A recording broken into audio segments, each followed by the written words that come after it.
The return of Sex and Shade. We are back. It's been a long time since we've done an episode together. How long do you think? It's been at least like 4 months. We did one in 2021? Yeah, we did one in 2021. All right. So we did get that. I am wearing a crown today because it is my birthday. Happy birthday. Um, Do you want to say which one it is? I don't mind. I'm 40. I don't look nowhere near it. And Congratulations. And I always tell people this. 40 is the best age there is. Like, look forward to, what the heck was that? we got a new follower while that was going on. Look forward to 40, everybody, because it is a really great time. Your body still works like it should. What is happening here? And your brain works better. So we're gonna go ahead and mute these follows. Lit things. Things have been happening while we were not paying attention. So wow, lots of followers. Thank you for all of the followers that are happening. Oh wow, Bobby Green, Matthew Higgins, all of these people have been following us. Thank you so much. We're gonna mute these sounds now. Thank you for joining us. Thank you all for joining and coming in and sitting with us. So, if you don't know, this is part of the KCAPC, the Kansas City Alternative Podcast Network. We are having a great time here doing work. Elliott has been gracious enough to grace us with her presence. And my wisdom. And your wisdom. Here on Sex and Shade, we talk about all things kink and sex with a little bit of shade, sometimes a lot of shade. Your shade may vary. She has her glasses on so she can block the shade. I am the shade. You are the shade. So how have you been? What's been going on in the time that we've been away? Okay, we've talked since the outing. Yes, That's what we did. Outing. We did this. We did the thing about safe spaces becoming unsafe. Since then, let's see. We have purchased a property. Yes. It's Congratulations. 9.5 acres of untouched land in Wyandotte County that we are going to build a very large kink space on. So that will include a new dungeon, but it's going to include lots of outside space, camping. There's a stream that runs through it.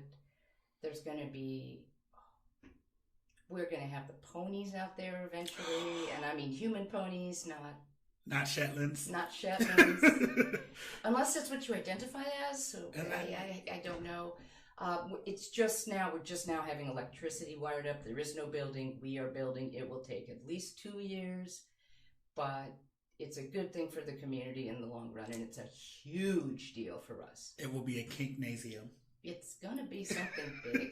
I'm super excited about it, and I'm so proud of you guys and what you guys have been doing, and being strong in the face of everything that's happened. Because you could have been like, you know what? Wash our hands of it. Fuck it. It's been a really thankless year as far as leadership goes, or making an effort, or trying to do things that I think will help provide a place for other people to enjoy doing what we love as much, to do what they enjoy and love as much as we enjoy and love. And obviously I love being the proprietor of a space. Like, I love event planning. I love being the place where people have their events, and I love throwing my own. I love when I see guests light up. And so rather than give up when we were outed, it just pushed us to go and finally make that. It's pretty much a lifelong commitment at our age. Yeah. You're going to buy property in this shithole city. You're stuck here, and you're going to work with the people you have to work with because they're your people. Right. It's also really incredibly cheap to live here. It's in the it's not too far from anywhere else. It's a city that still has open green space and trees and places I can have a horse in the middle of Kansas City if I want to. Like an actual horse, I'm not just a pony. Chickens for sure. Yeah, a real live horse as well as people horses. But it forced us to really go, okay, we are making a great life decision here. And if the dungeon itself or the event space fails, we still own this amazing piece of property where we can live. Yeah, and we have been since then. I've seen the space, and it is a gorgeous piece of land. It's at the time that I went there, I was like, "Ooh, this is too much green space for me. This is too much outdoors. This is way too much outdoors for me." But I can see the vision, and I think since then, since the outing, we also did the Juneteenth event, which I think went really well. And we had that at your space. Mm-hmm. And I learned a lot about the planning side of putting on an event and things I needed to learn and grow on. And when I do another event, because I am going to do another event sometime soon, or at some point, and I say soon, but at some point I am going to do another event. I know better now than I did that first time. I think people think that you have a space, you kick open the doors, you put up a thing somewhere on social media and say, hey, come to this, and somehow people are just going to come to this. Right. They're not. They're not. Especially with this day and age. There's too many other options. There's too many distractions. The fact that anybody's even going to find their way to your advertisement is a gamble. Because there are so many other things to click on. Right. So you somehow have to force people to click on your thing, to pay attention. You end up being a bit of a pest. You're a salesman when you're an event promoter. Yeah. I understand that now more than ever. I am annoying all of my friends with, hey, come and check out this channel. Hey, I'm doing this. Hey, come doing this. Because that's the only way that you get the word out. Well, and I think I talked to you about it. You also you have to work the individual channels. Yeah. You could be a member of 50 discourse chat groups, Kick and everything else. If you're just posting it in there, people are going to be like, oh, yeah, there's that thing. You have to either I know most of you don't do this anymore, but pick up a phone. If you don't call them, you at least have to directly message them. Yeah. And say, I hope you will join us at this event. Yes. It's going to be blah, blah, blah, blah, blah. That seems to really motivate people to go. Now, because if you're throwing 1,000-person event, you can't do that. Right.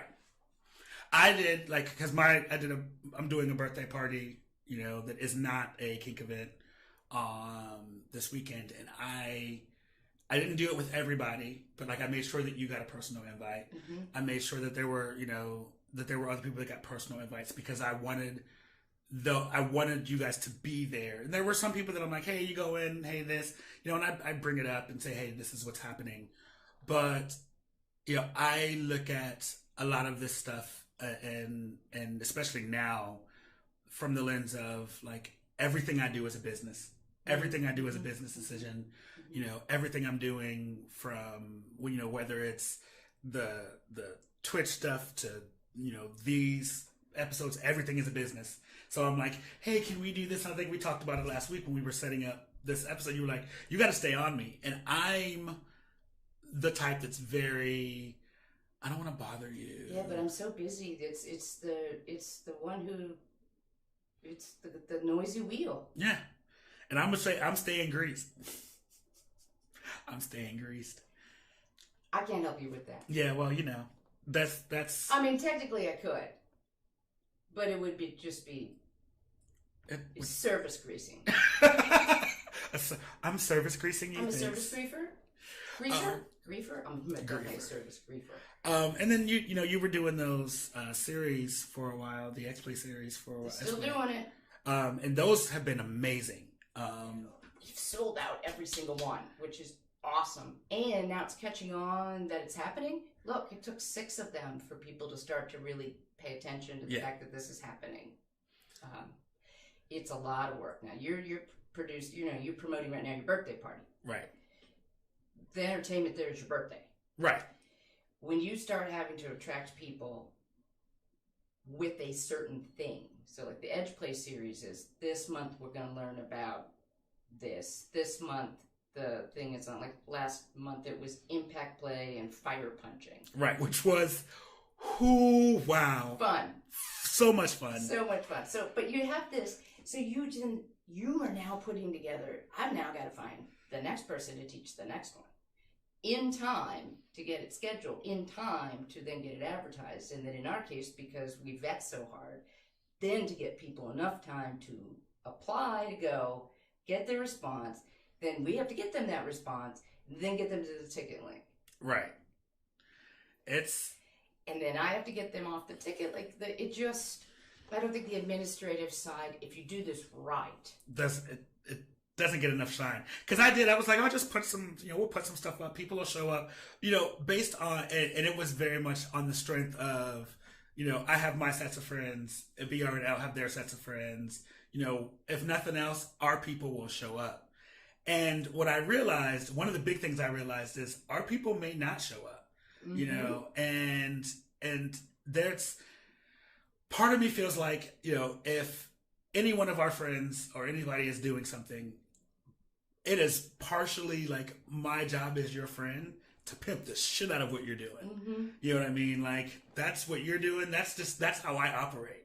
Not everybody operates that way. In the kink community too, that's especially true, because a lot of us I can't post it on Facebook. Right. And have everybody click, yeah, I'm going. There's a lot of people who are not out. Facebook is a personal issue of mine, so we don't. Yeah, like I did that when we did the Juneteenth event, the daytime we did on Facebook. Yeah. Because that was a non-kink, we're just hanging out and having a barbecue event. Although, funny story, there was someone who showed up in a jock during the daytime, and I was like, listen. Is it street legal? Yeah. Well, I was like, and there was this, so we had rented the pergola or whatever you want to call it. I don't know. And when we got there was already people that had like set up and had their own little party. Then they just co-opted the space. And I was like, listen, I'll put my whole money down. That means I own all this shit. You got to go. But, BRNL were like, they're cool. It's fine. It's not going to be that big of a deal. I was like, all right. If y'all think it's cool, it's cool. But get a guy in a jock to show up. Did that work? And see how fast they moved. They moved like the speed, like it was a Jamaican bobsled team. I like it. They were gone. And I was like, I would do it. He had to help put stuff up. It was just so much fun. Then that was kind of when I decided I was going to join the Pioneers and do all of that stuff. And which has been amazing. I'm so glad that you found that, but we don't want to sidetrack on that. Yeah, because that's another story. Yeah, this is the intro. We're still introing. Oh, okay. But let's just get into what we wanted to talk about today, because we just had a wonderful conversation off camera. You will never hear it. That's the shade part. Sorry, Booze. The super shade. But it was, and we talked about the importance. We talked about two things: the importance of family and the outing, and what family means.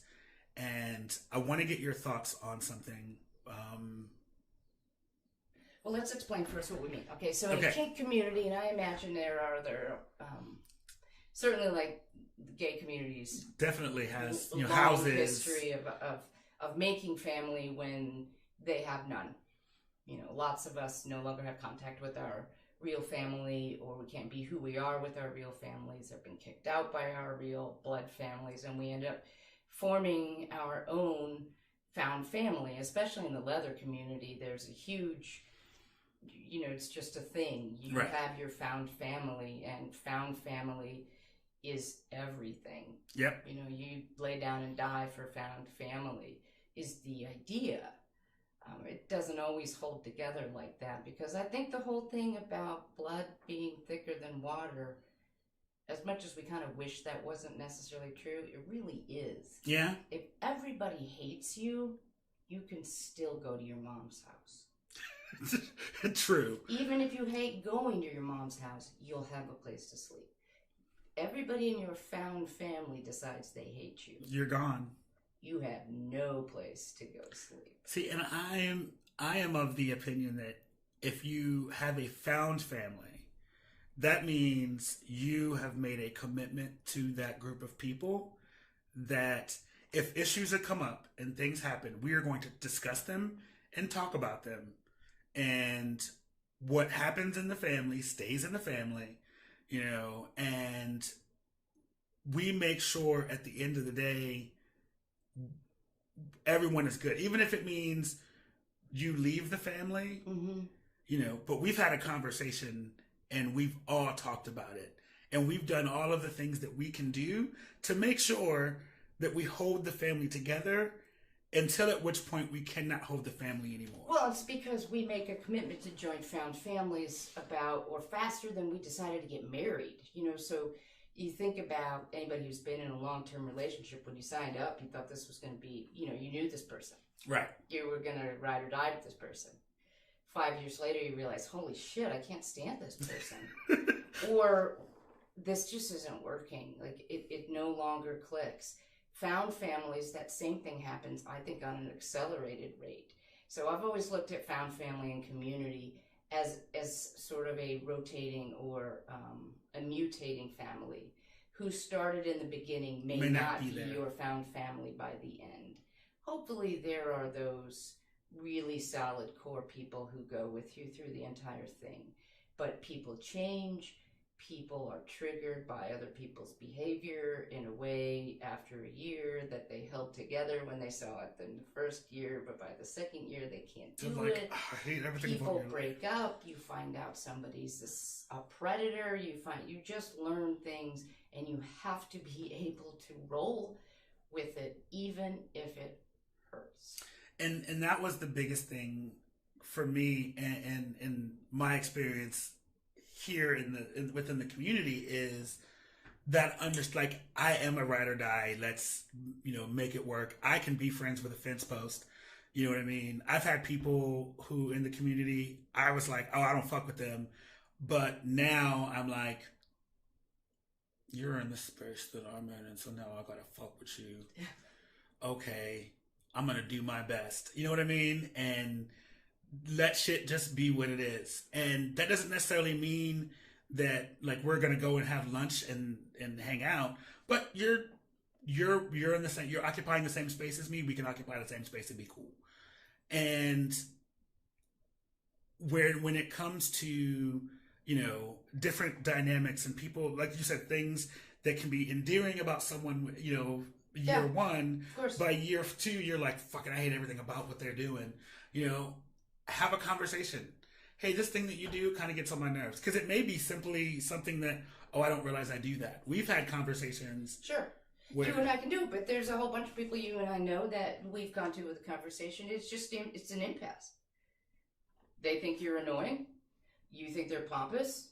That's never going to change. You're just going to keep bumping heads about it if it bothers both of you as much as it seems to bother you, and you can just stop. True. You can agree to disagree, but I don't think there's much use in being a really close family where all you're doing is abiding each other, because then you might as well go home. Right. If it becomes work, mom and dad. Right. Well, my thing is like if hanging out with your found family becomes a stressful endeavor, that's not your found family. It's kind of like the way I rate relationships, whether you should stay or go. Is it more than 50% bad? Then it's probably time to do something drastic. Right. Whatever that may be. If it's less than 50% bad and it's more than 60% good. But if you get to the point where your found family is eating you up inside, it may not be worth it. Right. And I think I got to a point where, I hate Tyler Perry. I hate Tyler Perry isms. Everything about Tyler Perry. I don't hate him. I don't hate anything. He just gets on my nerves. But there was one thing that he said that I have stuck with, and that is that some people in your life are leaves. They go with the wind blows. They're there to nourish you for a little bit, give you what you need, give you the shade that you need, and then they go away. And then you have some people in your life that are branches, and they're there for a while, but as soon as things get a little tough, they break and they're gone. Mm-hmm. And then you have the people in your life that are roots, and roots are there to nourish you. They keep you grounded. They stay with you. And, we like to think of our found family as roots, as a collection of roots. But really what it is maybe one or two, maybe three roots. You could just extend that metaphor that a found family is a tree. And some leaves fall off in the fall, they're gone. Yeah. Some rebloom, and in the spring, it's a whole bunch of people maybe from before. Yeah. That's why it's so hard to hold together organized, like leather families, or I don't know which other communities have these like official families, like fraternities. You've got like the houses and fraternities. Yeah. I always liken them to the houses in in gay life, and these are people who I call these people my brothers. I call these people my sisters. We may not get along. We may not like each other at all. It may be like, I fucking hate your guts. But because you're my brother, I got your back. Is that because you signed up for it more officially? You go and...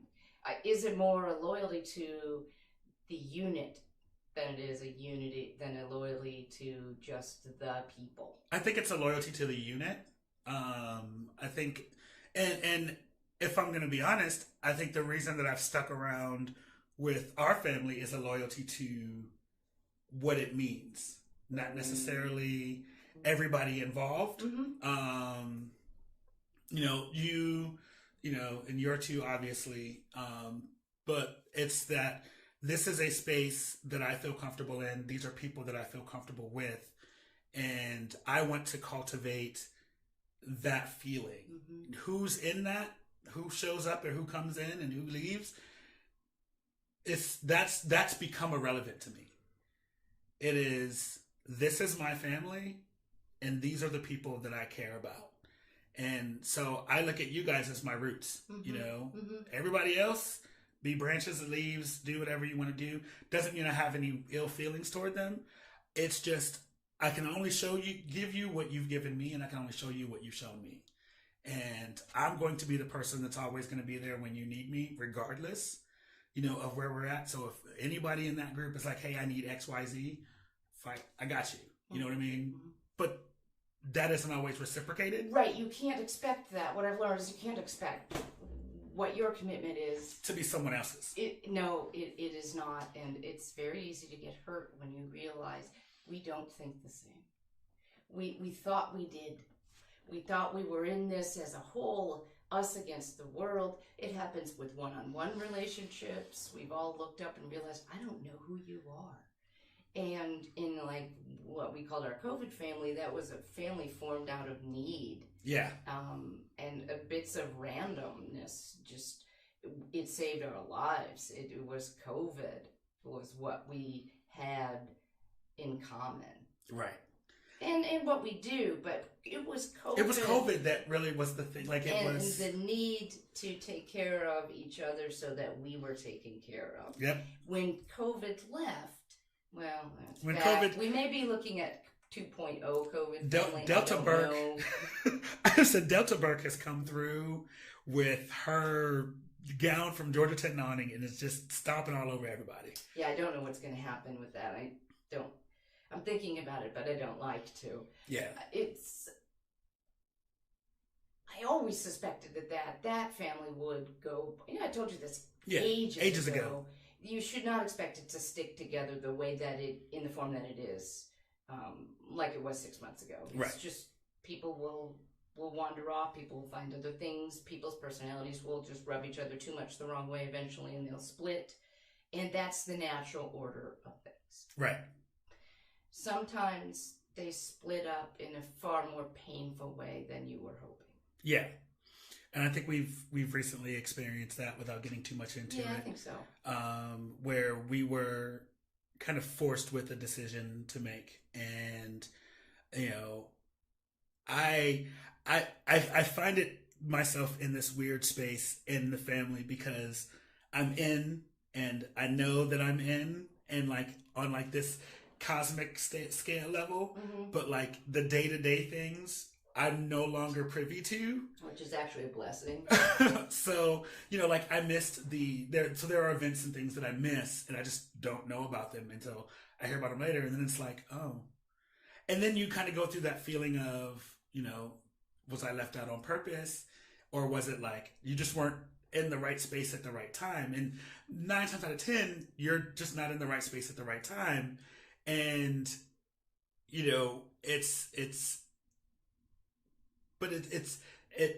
there are those times where you're particularly excluded, and that's fine too. Well, but it still hurts. I mean, I put the whole group together. I know that all the women that I first invited into the family had all recently told me that they hate other women and they don't get along with them. Yeah. They don't really have female friends. So when I invited them all in together, I was worried. I mean, I couldn't imagine that these people were going to all like each other. And it was fantastic to see what happened. Yeah, it was amazing. They all found that they really enjoyed each other. And so, naturally, they started doing things without me. And I have to admit, that was oh, okay. Cool. The big person in me says, that is wonderful. I'm so glad. Why would I have to be at everything? I don't have to be. But you always have to, I always had to have that moment where I said, hold up. Not everything is about you, Elliott. So let these people hang out and have a good time. They don't belong to me. I might have introduced them, but at that point, they were not mine. But I think it's natural to feel a little left out when those things happen. And like you guys, when you first got the property, I think you guys all went and looked at it and did something. We announced just in that Discord chat, hey, we're just going to go walk the property. We just got it. Yeah.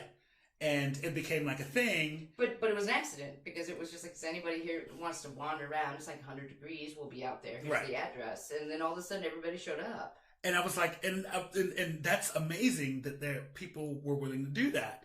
But I remember hearing about it, I think it was a week later, and was like, oh no. And I think you were like, you weren't there? And I was like, no, I wasn't. And they were like, we could have swore you were there. And that's what made me go, it's not me. And to you, it was an event. To us, it was just people hanging out. Yeah. It wasn't even hang out. It was just come by and check it out. We ended up just putting a lantern inside a tire and sitting around it, pretending like it was a bonfire. Right. That was the whole extent of the whole evening. But, you had good conversations, and that was the thing. The first event, and the only thing I could think of was 4th of July, which I know you were. Yeah, I was at 4th of July, which was a great event. We're going to keep doing outside stuff. It needs to cool down a little bit. I actually wanted to talk to you okay. About doing something with the Pioneers. We need to get water. That's our we're working on getting actual water on premises. That's the hard part. Because, right now you can't have drinks in parks and things and, Of that, yeah. Sure. So, okay, so you have this found family stuff. You get this found family. Can we make it even in vanilla senses? I mean, I've been through several stages of my life, and there was a period where there were 4 couples in my world. My husband, me, and then 3 other couples, and who got together. We played cards all the time. If something happened, we were there for each other. We had every Christmas Eve together. We did major holidays if we could escape our families. And that too, eventually, maybe somebody had marriage problems, and then people take sides, and then people are assholes, and then it explodes. Right. That was sad too, but it happens. And I think that it's, and when we put it in, for me, putting it in the kink perspective, because this is Sex and Shade. Yes, it is. For me, it was about people who seemed very interested in my growth. And it was like, okay, I am very timid and shy, although my personality is huge. We've talked about this. I'm a little shy and a little timid when it comes to certain things. Mm-hmm. And having people who were able to kind of push me a little bit to try things was like, this was great. Which is what BDSM is all about. And that's why it keeps people coming back. If it was just about getting hit once in a while or hit and then fucked, there wouldn't be a community based around it. It'd just be a thing you do. I mean, there's not a blowjob community. I mean, there is, but but it's not nearly as passionate or as about each other. Right. It's just about sucking dicks. And when we get together, the conversation is probably far less about hitting people and having sex than it is about us, who we are, what we've learned, how we've grown, how you've had to learn to accept this about yourself, or how vulnerable you've learned to become, to let go of those demons or to face those demons, like all the things that real authentic relationships require with you. And you can't have an inauthentic relationship with kink, right, if you're actually participating in the physical side of it. And I think that was the big thing for me that was eye-opening, kind of going into this COVID family and being able to, for a couple of hours a week, take walls down. And we, for it to be a sex dungeon, there was a far lack of sex happening. We talked about, politics. We talked about social issues.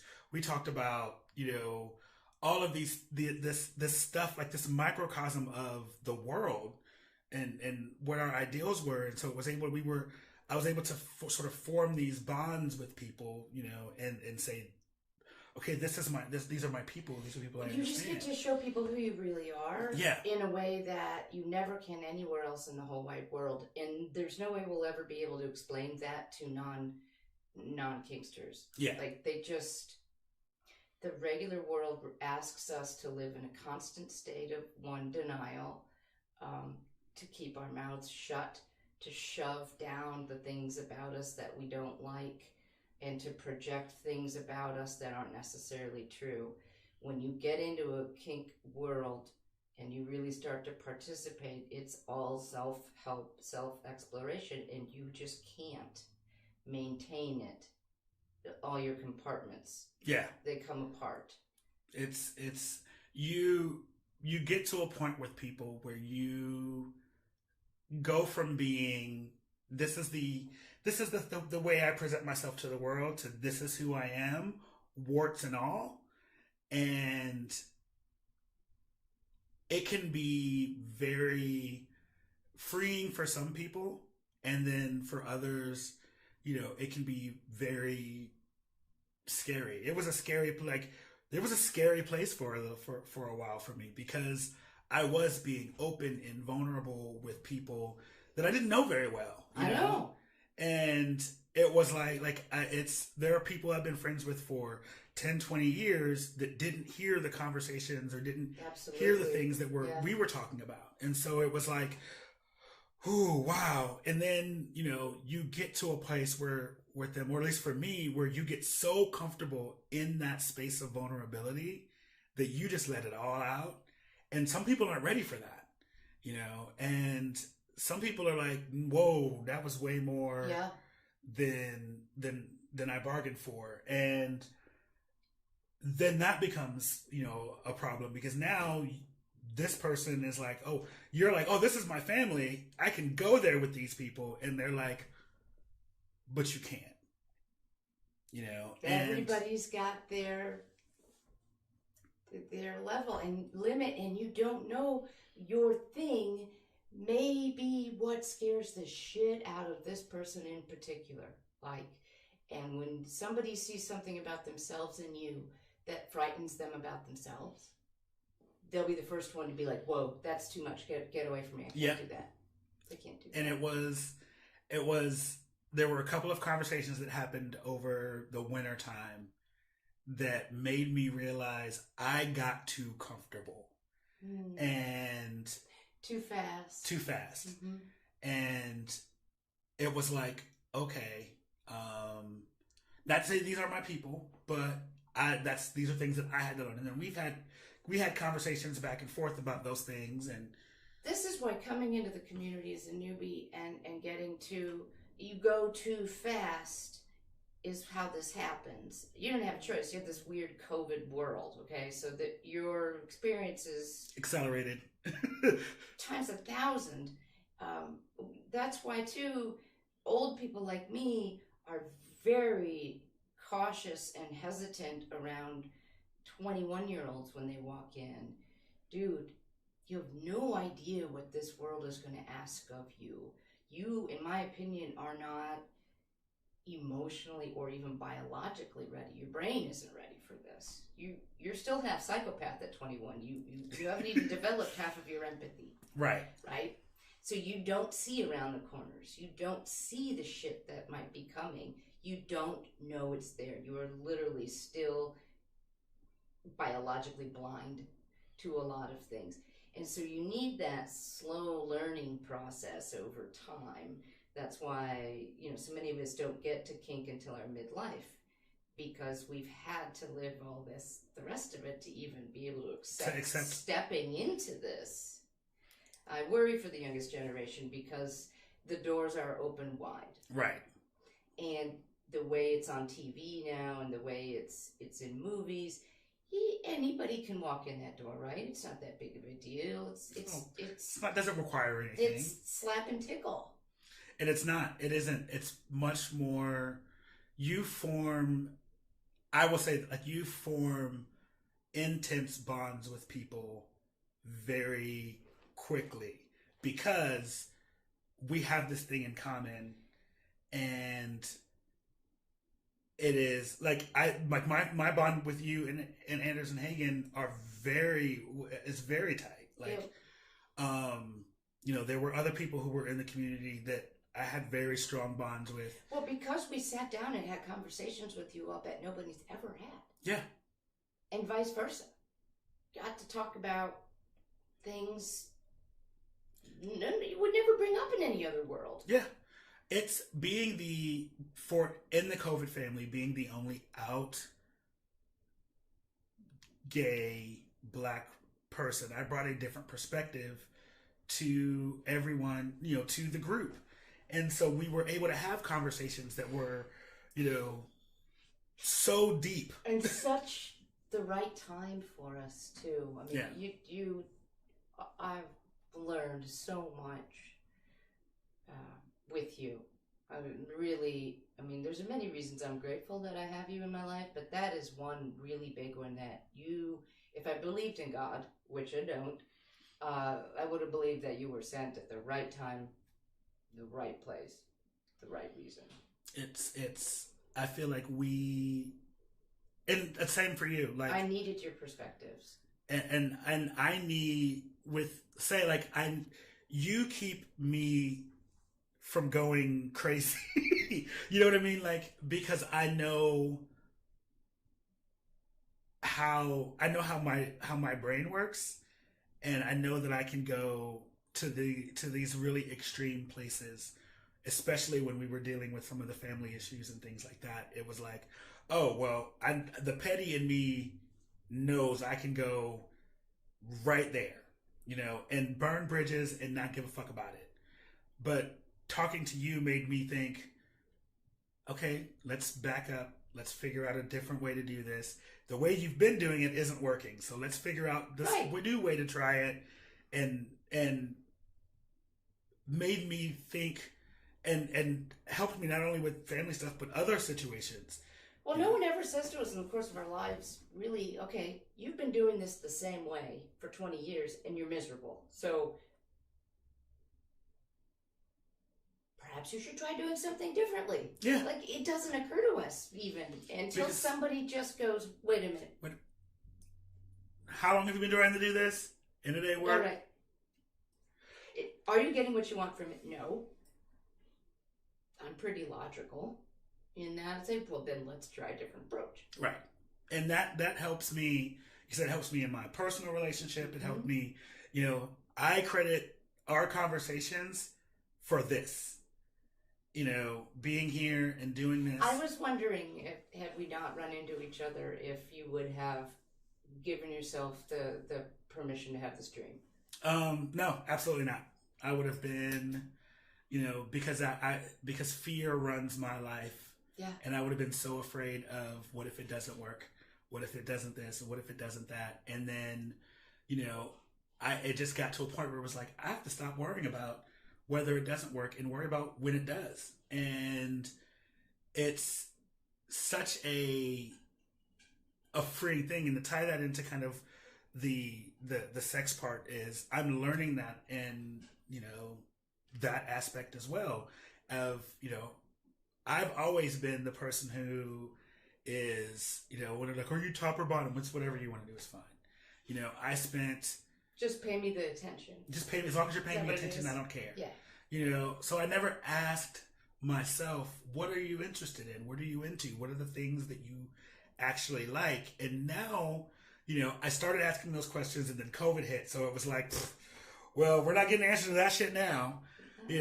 And now I'm in a position where, although Delta Burke again is coming through here with her prize pig, just fucking everything up, but I'm starting to ask myself the questions of, what are you actually interested in? What are you into? And someone said to me, because I was like, maybe I'm not into kink because I'm not into like, being hit or anything like that, and they're like, kink isn't always just getting beat on. And then we did that when we did the edge play class with the breath play, or not the breath play. It wasn't breath play because we didn't do that. It was sensory deprivation. Yeah. And I was in that the thing. I was did the vacuum. I was like, oh my god, I love this. This is amazing. This is a thing. And then I did technically that's bondage. See, and that didn't You're even completely and absolutely, utterly restrained and completely helpless. I loved it. Thought it was amazing. It's freeing. So when you trust the person at the controls, yes, it is life changing, and you build a bond with the person in charge of turning that vacuum bed off and on, even if it's just a little one. Yeah. But sometimes then when it starts to become with people you're having more intense relationships with, or a sexual relationship, that really builds that bond, and that level of trust grows greatly.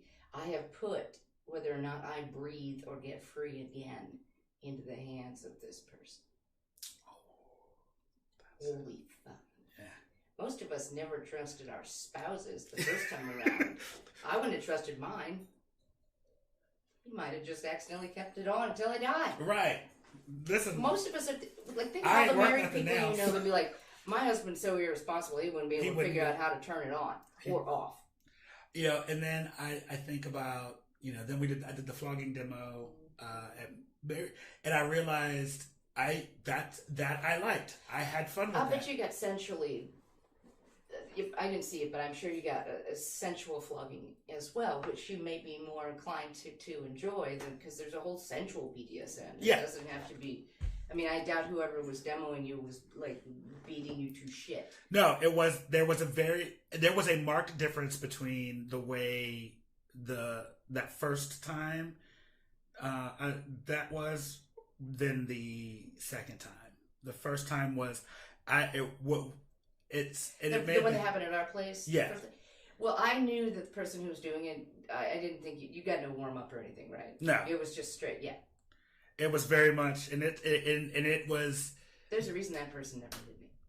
It was to me that was too cost paying, and to see where my limit was, and I did not enjoy that because it felt like it brought back memories of like ass whippings. You know what I mean? From when I was a child, and so I was like, I'm not into that. That's not my thing. Which has its place in time. There may be a day that becomes a therapeutic thing for you. Right. But no, if you've never been flogged, you have to be built up very slowly. Also, that's where the sensuality is in it. A little more. Maybe a little more. Maybe a little more. Maybe that's enough for today. What we tend to see are the big masochist players in the dungeon, and we think that's all it is. wow, she laughs while she has her pussy stapled to a board. We know her. Yeah, and she's a boss. But she's the most delightful human being on the planet as well, which just doesn't jive with the things she does. But that's what we tend to see, and I think all of us who've ever been on the bottom struggle with, like, it must be a competition, and that's the good one, right? Because everybody goes, oh my god, wow, look at that one. That's fun, but it's not what it's about. Right. It's so about you and whoever you're connecting with. And that was my thing was, like, I think I've said this on this show before, I was blessed to be around the heavy hitters, but it also was a curse. Yeah. Because everyone around me was heavy hitters, and so it was like I'm seeing them do all of this stuff that, like, that I don't even know what that is. And so for me to do that demo, and it was just, I'm my 6'2" ass, and then this little diminutive, girl was just like, I got it, and just I'm pretty sure she's a woman. Yes, woman. She is a woman. Yeah. Yes, sorry about that. She's old school. She like, is. if you want to talk to somebody who really was there and did that, and it's from the time we wish it was, in the sense of how we run our communities, she's the boss. Yes. She, I want her on here too. We've actually talked about that. But she made sure that I was comfortable, made sure that I was, everything was good, told me what she was doing when she was doing it. We had a conversation before, and she was like, these are the things I'm going to use. What are you interested in? What are you not interested in? And it wasn't like, I'm going to hit you with this thing and tell me how you feel about it. That was proper negotiation. Yeah. It was like, because it was, the first one was, I'm going to hit you with this thing and then tell me how you feel about it. I think that first one wasn't even really just a scene. It was just, do you want to find out if you like to get hit with this thing? Right. And that's fine, and I felt pressure at that time because everybody was heavy hitters, and it was like, you haven't done anything yet. And I'm like, yeah, we did want to see if you would do anything. I still think I'm glad you did the vacuum bed. I think that's your first good exposure to what bondage could actually do for you in your head. It's amazing. So I'm glad that you did that. I think you still have plenty of things I can't wait for you to try, because I keep telling you, I want to see fear in your eye, and you have to overcome it. Right. Which I'm getting there. I'm moving. I'm trying. But I'm a sicko. I think we're all sickos in some sort of way. And it's not on my timeline. I mean, let me make that clear. This does not have to be on my timeline, but I'm looking forward to, there is a transformative moment that happens for many people when they break their own metaphorical sound barrier. Right. And I am very much a no, yes. Me and the person who did the last demo talked about it. Because watching that demo that he did I was transfixed, and I was like, that's amazing. And it didn't look like it was, I could tell that it was intense, but looking at it from, so I was like, I don't think it's that bad. And then talking to the bottom afterwards and was like, oh no, that was intense, but it was so smooth. And the way that he would move things was so smooth. And so we talked afterwards. He's an artist. Yeah, we talked afterwards, and he was like, do you want to do this? And because obviously there were other people there who, my Yoda was there, and he's talking about all of his stuff. And, well, Jaybee won't do this and won't do that. And I'm like, well, then that got him interested. And he's like, oh, we should talk.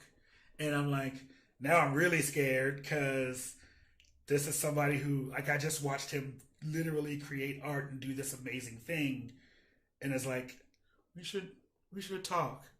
And I'm like, maybe we shouldn't, but we love to share.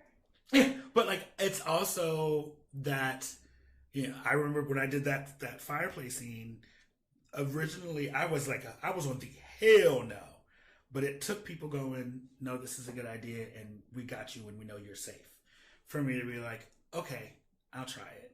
and then ended up enjoying it and having a good time. And so, but I'm also like, I don't ever want to, and this is me going back to being, I don't want to bother anybody. They're like, if you want to do stuff, you got to open up your mouth and say something. And I'm like, I don't want to do that because, like, who the fuck am I? You know what I mean? Like, I'm just out here doing my best. Well, and when you got in with the heavy hitters, there are ways of asking people to play that you didn't know. And right. That's another thing that if you would come in and been with your, say, class of new people learning, I would have learned you would learn that slowly along the way without... I learned by fucking shit up. Well, a lot of BDSM is learning by fucking shit up. Almost everybody, for better or worse, I guess worse, will tell you their first power exchange relationship upon arrival was awful. Yeah. It's pretty universal. It's not true for everybody, but I almost think it's a rite of passage. You learn what is not what you want to do first. Right. And it's this, I went through and I did things the way you do things in the North, like in the vanilla world. And they're like, that's not how this works. And it's like, but I don't understand. And no one has told me. And then it was, well, you should have done this. And there are these layers too, and you got thrown in with leather protocol, and it's that. I got dumped into the deep end of the pool and was like, "You're gonna figure this out. Swim. You're gonna swim." And I treaded water. You know what I mean? Like I treaded water. I definitely ruffled some feathers, but I treaded water and made my mistakes and did what needed to be, did what needed to be done. And that's part of the reason why this exists, is because it was like, I learned things. I'm nowhere near, out of the newbie gate. You know what I'm saying? I'm still firmly in the newbie gate. Every time you think you're not, you learn the next year. Yes, I am. Yes. but it's making sure that, like, the information that I get, I can pass on to somebody so that I don't necessarily want it to be a cakewalk for the next person, right. But at least you've learned something learn from my mistakes, learn from the shit that I did that was like, oh wow, don't jump into, like I still at this point I'm like, I'm not going to jump into a dynamic until at least another 3 more years. I was here on the scene for at least 1 year. The only thing I ever did was watch. I don't really remember if I was even involved with anybody in any form or fashion. I just went to the dungeon and I just watched. Yep. And I talked and I learned, but it was a hell of a long time before I did it, seen in public, that was for sure. See, and my first thing was in public. It was just like, here we go. Small public. Small public. Public used to be, 100 people. Oh, yeah, no, there was probably like 40 people there. It was... Back in the sanctuary days. And if you just seen it in public, everybody saw it. See, no, this was, like, and it was, like I said, it was fun. It was cool. I enjoyed it. I also, being lucky that the people that I have played with and I have been able to do scenes with know what they're doing. And, I was able to at least turn the fear part of that brain off, that side of my brain off, and go, they know what they're doing, and people, they've got the pedigree. This will help you in the future as you run into people outside of this circle. You're already going to have a better idea of, like, I'm not sure that person really seems like they know what they're doing. So this is some tea. I went to a place that will not be named. No. But I went to a place and I saw them do a little bit of fire play with White Rain. And the entire time I was like, I don't know if this is probably not a good idea. This is probably not the best idea. What is happening here? Like, and then I was like, this, Lord, just please, because I do believe in God. Lord, please, do not let this lady burn. Do not let this building burn. this is not this is I like, but not my venue, not my space, not a place where I can be like, that we talk about going to eat a cookie. That was definitely for me a go eat a cookie moment. Well, and they're grown adults. Yeah, you're an adult. You can do what you want to do. I was just like, this is the time where I need to shut the whole fuck up because I was like, well, where is this and where is this, and I don't see these things here because I have seen what it looks like when it's done correctly. So now, when you see it done incorrectly, I will say haphazardly. I won't say incorrectly because there's no right way to do things. It's one of the things I'm learning. There's no real right way to do things. Well, don't ever admit that you believe there's a right way because then you get an argument. So you have to pretend that you don't believe there's a way to do it right, or people will get very upset. Well, there's a right way for me to do things, and I often see people doing it differently than I would. But unless I'm the dungeon monitor and my responsibility is to look out for the safety of the people in the room, it's not my business to say so. Right. And so it was, and that's kind of where I was. I was like, this doesn't have anything to do with me. I'm keeping my mouth shut. But I got two prayers up for you. We were at a gig in St. Louis not too long ago, and Hagen and I did a scene, and we played pretty hard, and it was a whole huge dungeon full of people, like 100 people playing at least. And so there's all these dungeon monitors, these guys men whose job it is to walk around and keep an eye on scenes and make sure people aren't doing something either they shouldn't be doing at all, or they're not doing something so reckless that someone's going to get hurt. It's really subjective decision on each monitor's part, but I didn't realize it at the time, although I did see a bunch of them clustered together while we were playing. I guess they were discussing whether or not that we should be allowed to go on. And somebody who's from Kansas City happened to be there. He was also a dungeon monitor, and he stepped in and was like, no, they know what they're doing. Absolutely, it's okay to leave these people alone. He knew us. You're right. He knew us. But, if you don't, because a whip makes a really great thing to choke someone with. And I think that's what was upsetting people. Yes. I mean, maybe that. He was also screaming a lot. I mean, the thing is, and I've seen the two of you play. There have been moments where I've been like,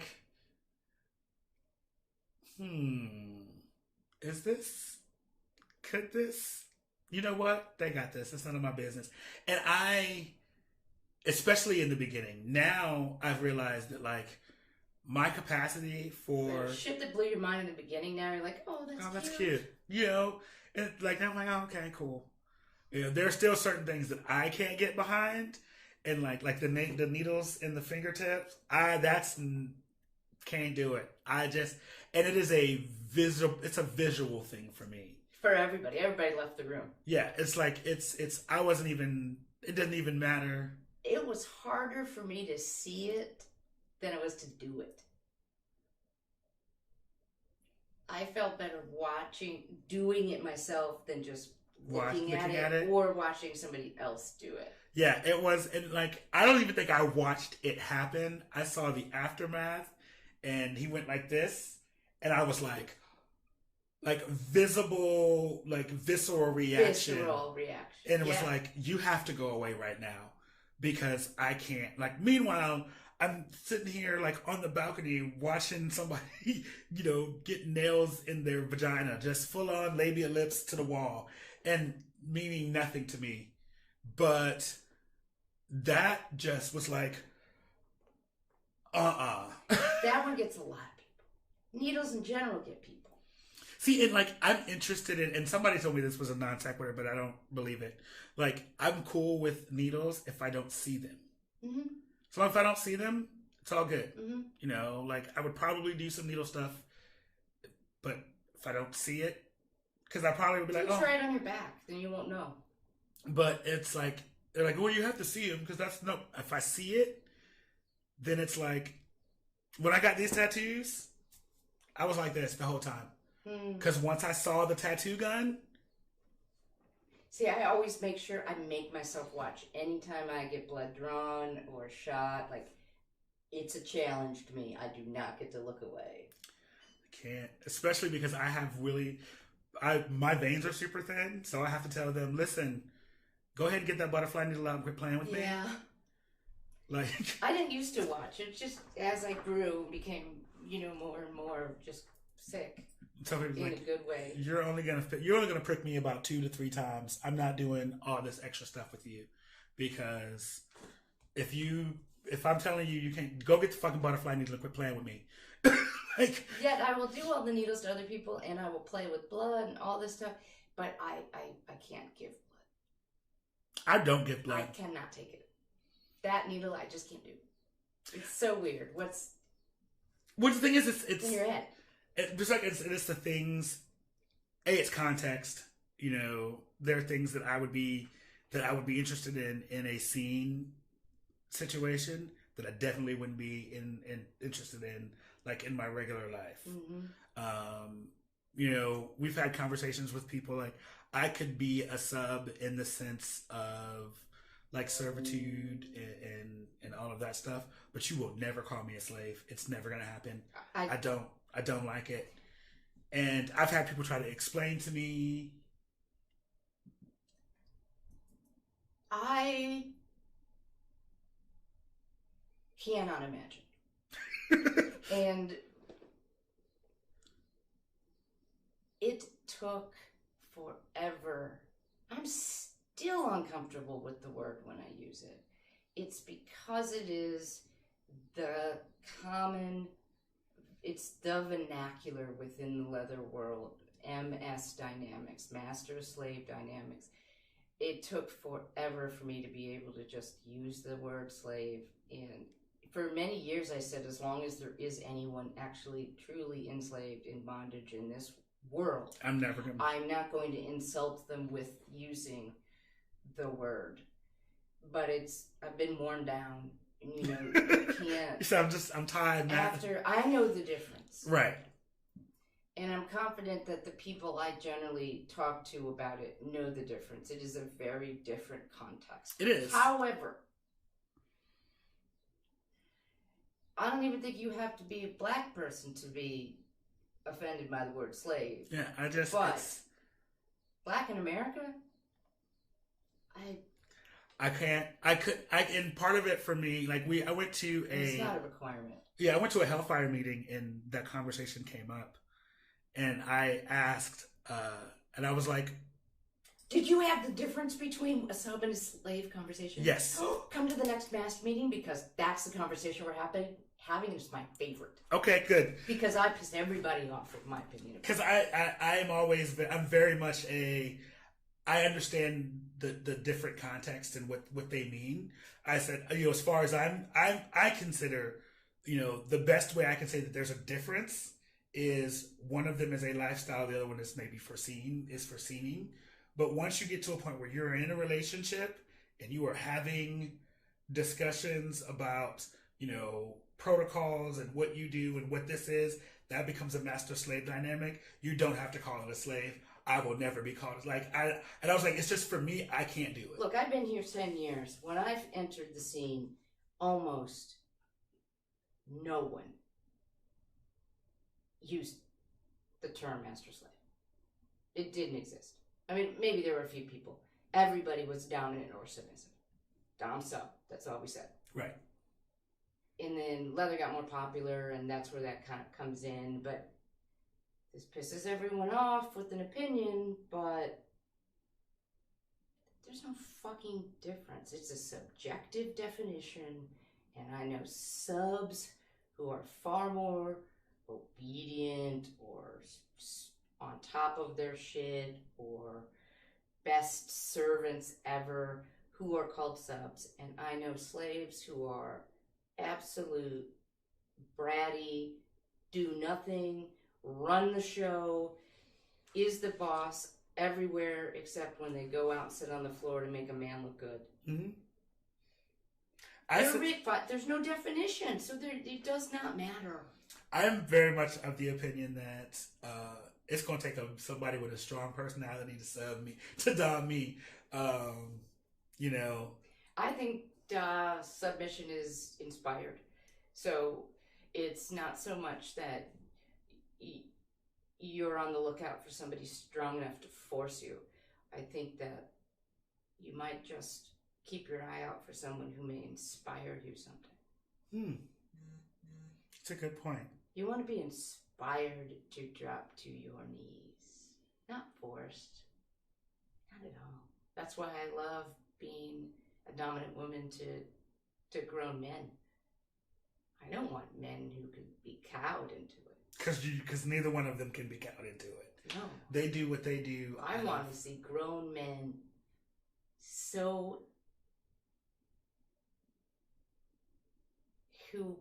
who are so enchanted and believe in me so heartedly that they drop to their knees and... I just realized that my mama could be watching this. Hi, Mommy. Hi, Mom. Happy birthday. I just realized that. So it's all good. Oh, no, we're fine. But, So, yeah, keep that in mind if we're going to, ever talk more about dominance and submission. I do want to talk about that. You want to find somebody. I always advise find someone who inspires you. Everyone's out looking, but I'm not quite sure if we all know what we're looking for. See, and I'm not really ever looking. Right, but submission is easier when you feel called to do it to this person in particular. I'm not. I was submissive for a year. I loved it. I enjoyed getting on my knees for this person. Right. Obviously not for anybody else. And so I figured that out. That's why I could switch, because there are some people who inspire you and some people who inspire you to be in charge. I am very much I'm not looking at all. If something happens and it comes up, then great, awesome, wonderful, oh, happy day. That's the way to let it happen. But, I'm not, and I've had people ask and make overtures, and I'm like, I don't trust you. I don't trust you. Anders just got a message the other day from some guy that said, "I want to experience you, sir." First of all, it felt like you get the weirdest messages. I don't ever get those. I'm so happy that I don't ever get those messages. And I don't know. I don't remember what Anders said, but it's funny because he doesn't get them like women do. Right, women get them all the time. All the time. So we just mostly delete them nowadays. But he was like, "I got one." Like, okay, what are you gonna say? I think I've only gotten one from this 65-year-old man who was like, "You look like you need to be dominated," and I was like, "Thank you." Okay, I don't know what that is like. Okay. That's cute. Well, then it means so many different things. He just might want to top you in bed. You never know. Maybe. I don't know. But either way, I didn't respond to that. I was like, that's not, I don't know who you are, sir. You should probably start with like, hi, my name is, or, I think ultimately with all of it, if we kind of come back to this conversation about family, is that I love that we tangent. we make it in our real lives every day. They just don't always have names. They just don't always have rules. In high school, you had found family. They were the two kids you met up at the locker in the morning before school, or the one. Some of us were a family of one. You never, some of us had a lot. But we always do this. This is why I always get kind of annoyed when I hear people say, well, I went to an event and it was very cliquey. Well, yeah, because people who are close sit together. Sit together, right. Right. Of course, there are versions of how bitchy and cliquey they can be, but just because you see people who sit close to each other every time they're out doesn't mean it's a bad thing. I think by nature we are cliquey.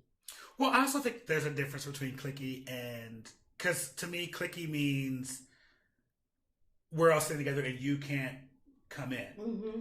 You don't belong here. And I don't think I've been to an event where I have felt like that recently, where it was like, you can't come in. Because I know that if I'm sitting down, no matter where I'm sitting, if you want to come speak, come and speak. I've seen you. We live in a time too, though, where half of everybody believes that they're struck with a crippling anxiety that makes it impossible for them to approach people. And so rather than work on gaining the strength and self-confidence it takes to approach people, they just turn it around, and it's easier to be the victim of their anxiety and call the people who aren't doing it, making it easy for them to come in, the ones who are the perpetrators. Okay, right? You really, I mean, if it's not working for you, gotta do something different. You got to do something different. And anxiety is ultimately fear. Fear is it's a phobia. Phobias are cured by exposure therapy. Listen, that was the good doctor. That was the good doctor. Well, we are hitting like an hour and 15. Yeah, we should shut up. This was a great conversation. I know we tangented a little bit, but that's kind of what we do. This is how our conversations go. We start at this one thing, and then we take a left and a right and a left and a right. We got all the way around and back to it. We did. Time. We did. We circled the cul-de-sac. Yeah, so the whole point is we form family wherever we go. You will form them. They will dissolve. They will form again. My best advice and my feeling on it is don't. If you have to walk away from one, don't give up. That you won't find it again. Right. And that's not to say that you, and I would say it's, if you do find yourself in a family that is starting to fall apart or anything, you hold on to the ones that hold Absolutely. on to you. And, I'm quick to create a new family. You know what I mean? Like, I'm like, ooh, this person and these people will get along. Let me grab them, get all them together and see what we can make happen with this one and build a new family. That's how the COVID family was. None of these people, okay, a core group of them are people I would have always counted as family. Right. But a whole bunch of them were not before. It was time to that whole life raft analogy. It was just time to get who's close by in this boat right now. I mean, that's before, I was like, before that it was, I hadn't really known anybody very long, and I brought in, someone else, and was like, this person would be cool, and they just happened to click and get along with everybody. We still, whenever he shows up, we're like, who the fuck is Stewie anyway? How is Stewie here? I used his name. Yes, I can bleep it. Okay. But like he's been to things that I haven't been to. We love me some Stewie. Yeah, Blue. It's amazing how that works, and that's what it can get really. It can be really demoralizing to lose some people when you really thought they were somebody you were going to have for a long time. We all suffer that in one form or another in life, whether it's a lover, parent, whatever. Keep the good people close. And when a good people disappear from your life, know that there's going to be other ones. Right. And just because someone disappears or someone is doesn't necessarily mean, and this was a big thing that I learned, and I praise you for helping me learn this. Just because someone is not good for you doesn't mean they're not good. Right. Doesn't mean they're not, just because someone has done something, or is not in a position where they can be, in the circle or in the family or anything, doesn't mean they're not good people. It just means you didn't work for them, and that's okay. Or they didn't work for you. It's that goes along with my other favorite one, and this has saved me because I'm very estranged from my real family. My biological family, is that you can love someone from afar. Yep. And sometimes that's the only way you can love someone. And that has to be okay. Yeah. Look at us here. We gave you some sex. We gave you some shade. We gave you some life lessons. Life advice. We do it all here. We do it all here at Sex and Shade. Thank you guys so much. Thank you, Mistress, for coming and giving us your wisdom. Always a pleasure. It's always surprising to find I have any. Oh, I don't know about all that. You are full. You're a font of wisdom. I'm full of it. If you Ding.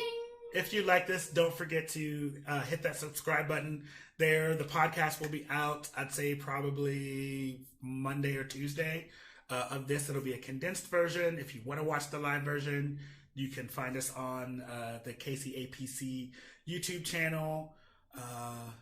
Room's almost done, just waiting on a mural. So those are all the church announcements that we have. Oh, that's what's going there. Yep. Okay. Just going to be a mural there. So thank you, and have a good night, and have some shady sex. I'm still working on our outro. Our extra.